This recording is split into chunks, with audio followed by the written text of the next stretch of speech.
像我们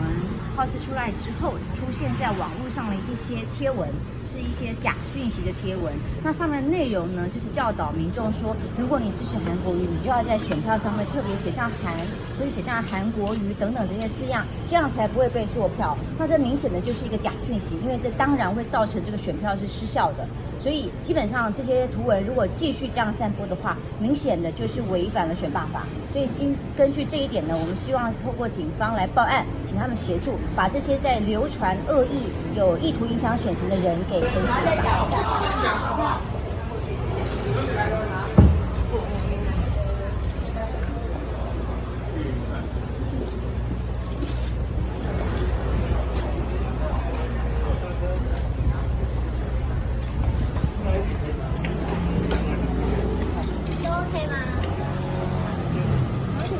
今天是针对什么样的事情来自己采访？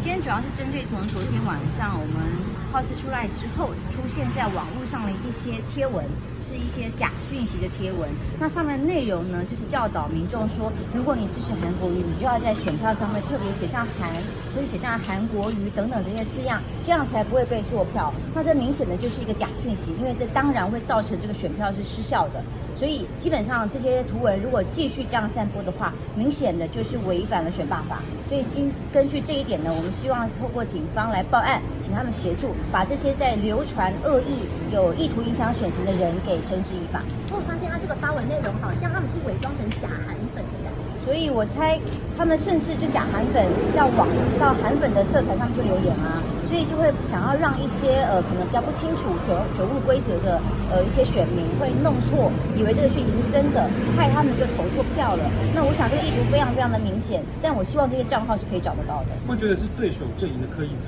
作？这个我们不知道，因为现在网军